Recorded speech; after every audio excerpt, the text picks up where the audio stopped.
Democratic movement का सरबराही इजलास आज यहाँ मुनक़द हुआ। जूम पर जनाब मियाँ मोहम्मद नवाज शरीफ साहब और पाकिस्तान मुस्लिम लीग के सदर जनाब मियाँ शहबाज शरीफ साहब और जनाब महमूद खान अचकज़ई शरीक हुए। एक तवील अरसे के बाद PDM का इजलास हुआ है सरबराही, और मुल्क की जो सूरत हाल है उस पर बड़ी संजीदगी के साथ गौर किया गया। लेकिन आपको ये बता दूं कि PDM का इजलास अभी जारी है और चंद रोज़ मज़ीद जारी रहेगा इंशाअल्लाह। उसमें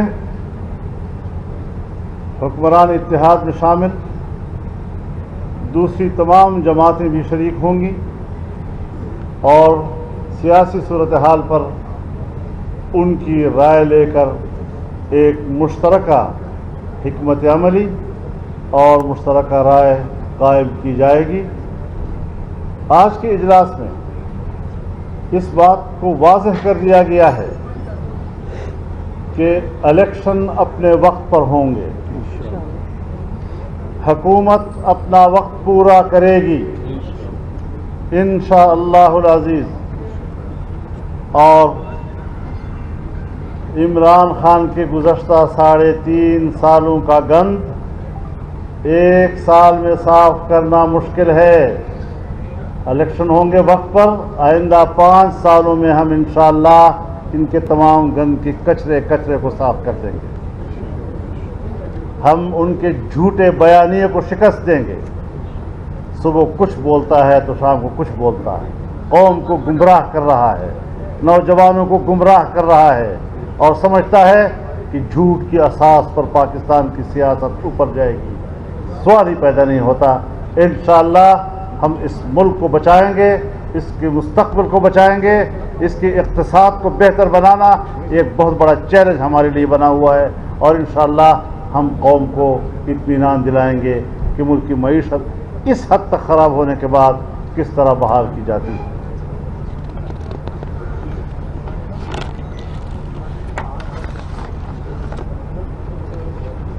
कुछ करारदादें आज के इजलास में हुई हैं, तो इस हवाले से जो करारदाद का मतन है मैं वो आपके सामने पेश कर देता हूँ। PDM के सरबराही इजलास में जुमरात को यानी आज का दिन मुत्तफ़क़ा तौर पर मंजूर करदा करारदाद में विफाकी हुकूमत से कहा गया है कि फुल कोर्ट के ज़रिए आइन के आर्टिकल 63A की तशरीह हासिल करने के लिए सदारती रेफरेंस सुप्रीम कोर्ट भिजवाया जाए। करारदाद में कहा गया है कि इजलास ये करार देता है कि दस्तूर पाकिस्तान 1973 में मुक़न्नना इंतज़ामिया और अदलिया के इदारों को रियासती इख्तियारात तफ़वीज़ किए गए हैं। आइन में वाज़ेह तौर पर इदारे की ज़िम्मेदारी और उसका दायरा-ए-कार मुतय्यन किया गया है। कोई इदारा दस्तूर के तहत किसी दूसरे काम में मुदाखलत नहीं कर सकता और न ही किसी दूसरे इदारे की ज़िम्मेदारी को खुद सर अंजाम दे सकता है। इजलास की मुत्तफ़क़ा राय है कि आइन के आर्टिकल 63A की तशरीह के हालिया अदालत उज़्मा के फैसले से शदीद इबहाम, अफरा तफरी और सियासी बहरान पैदा हुआ है और यही सियासी बहरान पाकिस्तान में माशी बहरान का सबब बन रहा है। फैसला देने वाली अदालत उज़्मा के 5 रुकनी बेंच के 2 मुअज़्ज़ज़ जज साहिबान ने 3 जज साहिबान की अक्सरियती राय से इख्तलाफ करते हुए फैसले को आइन में इजाफा करार दिया है। मुल्क की नुमाइंदा सियासी और जमहूरी जमातों ने इस पर अपनी बेचैनी और तहफ़्फ़ुज़ात का इजहार किया है, क्योंकि अदालत उज़्मा के फैसले में तशरीह के दस्तूरी हक़ से तजावुज़ किया गया है, जिससे न सिर्फ एक आइनी और सियासी बहरान पैदा हुआ, बल्कि इसके नतीजे में मुल्क में शदीद सियासी अदम इस्तेहकाम ने भी जन्म लिया है। सुप्रीम कोर्ट बार एसोसिएशन समेत पाकिस्तान भर की नुमाइंदा वकला तंजीमों, नामवर कानूनदानों, मीडिया और सिविल सोसाइटी ने भी अदालत उज़्मा के फैसले से इत्तेफाक नहीं किया है और उसे दस्तूर की खींची हुई लकीर से इनहराफ और तजावुज़ से ताबीर किया है। कौमी असम्बली और फिर पंजाब असम्बली में वज़ीर आला के हालिया इंतखाब के दौरान आर्टिकल 63A की तशरीह के तनाज़ुर में जो अलग अलग मेयारात और तशरीहात सामने आई हैं, उसने सियासी जमातों, वकला बिरादरी, मीडिया और सिविल सोसाइटी के खदशात को दुरुस्त साबित किया है। लिहाजा मुल्क को इस आइनी और कानूनी और सियासी बहरान से निकालने के लिए मुतालबा किया जाता है कि सदारती रेफरेंस सुप्रीम कोर्ट को भिजवाया जाए, ताकि फुल कोर्ट तश्कील देकर इस मामले पर तशरीह हासिल की जा सके। दूसरी करारदाद, पाकिस्तान डेमोक्रेटिक मूवमेंट का अहम सरबराही इजलास जो आज मुनक़द हुआ, जिसमें मुत्तफ़क़ा तौर पर मंजूर करदा करारदाद में इलेक्शन कमीशन ऑफ पाकिस्तान से मुतालबा किया गया है कि 8 साल से ज़ेर इल्तिवा फॉरेन फंडिंग केस का फिलफौर फैसला सुनाया जाए। करारदाद में कहा गया है कि पाकिस्तान डेमोक्रेटिक मूवमेंट का ये सरबराही इजलास मुतालबा करता है कि इलेक्शन कमीशन ऑफ पाकिस्तान आइन, कानून और इंसाफ के तकाज़ों के मुताबिक अपनी जिम्मेदारी पूरी करते हुए फॉरेन फंडिंग केस का फैसला मज़ीद किसी ताख़ीर के बगैर सार्द करे। इस ताख़ीर में तशवीश का पहलू ये है कि स्टेट बैंक ऑफ पाकिस्तान के फराहम करदा नाकाबिल तरदीद शवाहिद, सिक्योरिटी कमेटी की रिपोर्ट, गैर जानबदार ऑडिटर्स की फॉरेंसिक तज्ज़िये से तमाम जराइम साबित हो गए हैं। साबित हो चुका है कि PTI ने हर साल इलेक्शन कमीशन से अपने दर्जनों अकाउंट छुपाए, झूठे और जाली बयान हल्फी, सर्टिफिकेट और डिक्लेरेशन जमा कराए। 88 गैर मुल्की शहरियों ने ममनुआ गैर मुल्की फंडिंग की, जिसमें इसराइल और भारत के शहरी भी शामिल हैं। 350 गैर मुल्की कंपनियों ने ममनुआ फंडिंग की मनी लॉन्ड्रिंग हुई। पार्टी के मरकजी दफ्तर के मुलाजिमीन के निजी अकाउंट्स के जरिए मुल्क के अंदर और बाहर से भारी रकूम जमा की गई। इजलास करार देता है कि ये शवाहिद मुतकाज़ी हैं कि कानून अपना रास्ता ले, लेकिन इलेक्शन कमीशन पुरअसरार खामोशी चादर ओढ़े हुए है।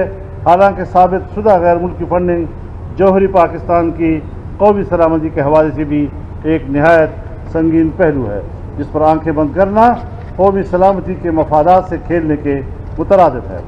इजलास महसूस करता है कि इस अहम मुकदमे के फैसले के सामने आने में 8 साल की तवील ताख़ीर ने मुल्क में लाकानूनियत को फ़रोग़ दिया है और इदारों की कमज़ोरी का तासुर मजबूत हो रहा है।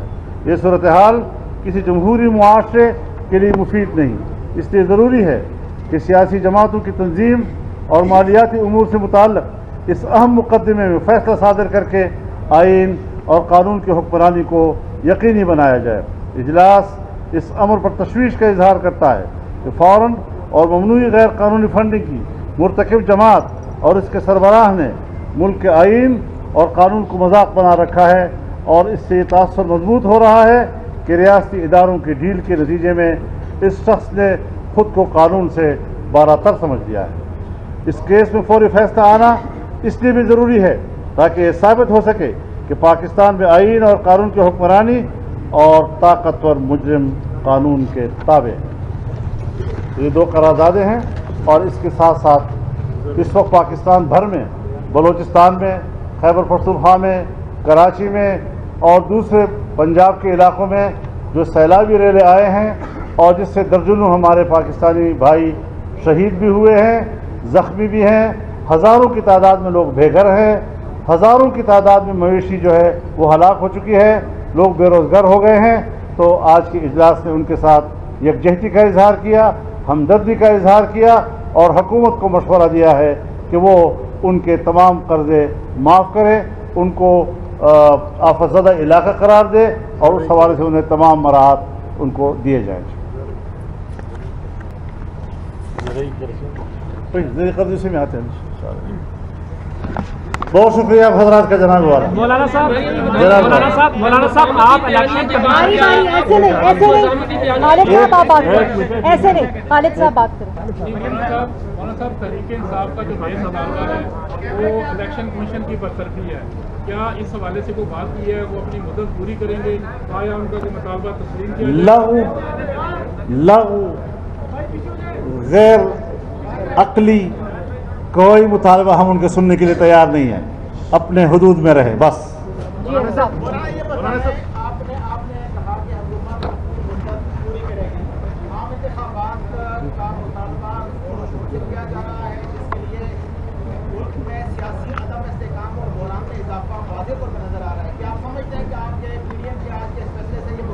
دیکھیے میں گزارش کروں آپ سے، ہم ان کے پاور کو سمجھتے ہیں۔ سوشل میڈیا فیک اکاؤنٹس پر ان کا پورے پروپیگنڈے کا دار و مدار ہے، ایک جھوٹی خبر کے پیچھے 1000 لائکس فیکس ڈال دیتے ہیں اور وہ سمجھتے ہیں کہ شاید یہ عوام کی آواز ہے۔ ہم عوام کی آواز کو جانتے ہیں، ہم عوام کی آواز میں رہتے ہیں اور ہم ان کے یہ جو چھوٹی موٹی تتلیاں آگے پیچھے ہوتی ہیں ان کے کوئی حیثیت نہیں ہے۔ مضبوطی سے اور سنجیدگی کے ساتھ بڑے خود اعتمادی کے ساتھ ہم فیصلے کریں گے اور ہم آگے بڑھیں گے انشاءاللہ۔ ایک منٹ میں دے رہی ہوں جی عثمان۔ مولانا صاحب آپ الیکشن کمیشن سے مطالبہ کر رہے ہیں عمران خان کے خلاف ایکشن لے، ان کے ایسے بہت سارے ایسے جرائم ہیں جس کے اوپر حکومت کی بھی ذمہ داری ہے کہ وہ بھی ایکشن لے، حکومت ایکشن کیوں نہیں لے رہی ہے؟ جس طرح سے اس سلسلے میں حکومت کے اندر حکومت کی سطح پر کچھ فیصلے ہوئے ہیں اور وہ 1-2 دن کے میں سامنے آ رہے ہیں۔ وہ سارے بڑے بڑے جرائم، یہ جرم کا مگرمچھ ہے، اس سے بڑا مجرم پاکستان کی تاریخ میں شاید آپ کو ملے گا ہی نہیں، جو قانون سے اپنے آپ کو بالاتر سمجھتا ہے اب اس کے گریبان میں ہاتھ پڑے گا اور ایسا آسان نہیں ہے کہ وہ ان چیزوں کو ہضم کرے گا۔ کبھی کہتا ہے کہ امریکہ نے مجھے ہٹایا ہے، امریکہ تو تمہیں لایا تھا، حافظ صاحب اور آپ کے گھر کا مکان کا E7 میں کرایہ 8-9 سال تک دیتا رہا ہے، اور جس سے یہ بات کہی ہے وہ کہتے ہیں میں عدالت میں جانے کے تیار ہوں ان کے ساتھ۔ جی حافظ صاحب یہ بتائیں کہ جب PTI حکومت کے خلاف آپ نے احتجاج کیا تھا تو مہنگائی مارچ رکھا تھا، اب صورتحال یہ ہو چکی ہے کہ عوام بجلی کے بل دینے سے قاصر ہے، مہنگائی اتنی شدت سے ہو گئی ہے کہ عوام پریشان ہے۔ اس حوالے سے آپ کی حکومت جو ہے وہ کیا اقدامات کرنے جا رہی ہے کہ عوام کو اس عذاب سے کیسے نکالنے جا رہی ہے؟ میں گزارش کروں آپ سے، ہم نے اس حکومت کو ہٹانے سے 1 سال پہلے جلسوں میں کہا، میں نے خود کہا کہ مسئلہ جو معاشی بحران پیدا ہوا ہے یہ بڑا چیلنج نہیں ہے، ملک کو دوبارہ معاشی طور پر اٹھانا یہ بڑا چیلنج ہوگا، اور وہی ہم دیکھ رہے ہیں کہ کس طریقے سے کیا کیا مشکلات ہمیں درپیش ہو رہی ہیں، اور ہم آج میں کم از کم آپ سمجھیں کہ شاید وہ اپنے اندر کی کمزوری بتا رہا ہے، لیکن اب بھی بیوروکریسی کے اندر وہ عناصر موجود ہیں جو حکومت کی فیصلوں کو ناکام بنانے کی کوششیں کر رہے ہیں اور پرانے نظام کے تسلسل ہیں۔ ان سب کے لیے ہم نے کہا ہے کہ اس کا فوراً علاج ہونا چاہیے۔ مولانا یہ بتائیں کہ ایک تو آپ نے کہا کہ PDM کا اجلاس جاری رہے گا اور اس میں دیگر جماعتیں بھی شریک ہوں گی، کیا آپ پیپلز پارٹی کو واپس PDM میں شامل کر رہے ہیں اور دیگر جو اتحادی جماعتیں ہیں حکومت کی ان کو بھی شامل کر رہے ہیں؟ ایک تو یہ میرا سوال ہے، اور دوسرا یہ بتا دیں کیا آپ بھی کوئی سسٹم میں مداخلت ہو رہی ہے؟ کیونکہ اب تک تو یہی موقف رہا ہے کہ سب نیوٹرل ہیں، کیا مداخلت آپ نے جو بات کہی ہے میں اس کا ذرا ایک اور پہلو سے جواب دینا چاہتا ہوں جی۔ ایک تو سردست یہی فیصلہ ہوا ہے کہ اگلا اجلاس جو ہمارا ہوگا اس میں تمام حکومتی اتحاد کے اراکین سارے شامل ہوں گے، نمبر 1۔ نمبر 2 یہ کہ ملکی معیشت سے براہ راست جن محکموں کا تعلق ہے ان کو فوراً ہدایات دی جا رہی ہیں کہ وہ منگل کو اور بدھ کو ہمیں بریفنگ دیں اور اپنی کارکردگی ہمیں بتائیں تاکہ ہم ان پر ان کی مزید آگے رہنمائی کر جاوید سکیں۔ مولانا صاحب، عمران خان نے جو پی ڈی ایم سے متعلق ایک بیانیہ بنا دیا ہے، آپ ایسا کیا ہے کس طریقے سے کاؤنٹر کریں گے اس بیانیے کو؟ مطلب ان کے پاس کیا بیانیہ ہے؟ جھوٹ بولنا، بس یہ بیانیہ ہے، غلط بات کہہ دینا، یہ بیانیہ ہے نا؟ خدا کا خوف کرو یار، آپ لوگ بڑے سنجیدہ لوگ ہیں، الزام لگا دینا تو بس یہ بیانیہ ہے۔ لہٰذا ان جھوٹے بیانیے اور روزمرہ کے الزام تراشی کی سیاست، اس کے بنیاد میں کوئی نظریہ نہیں ہوا کرتا، اور یہ بیساکھی پتہ نہیں کہاں سے کوئی بیساکھی ملتی ہے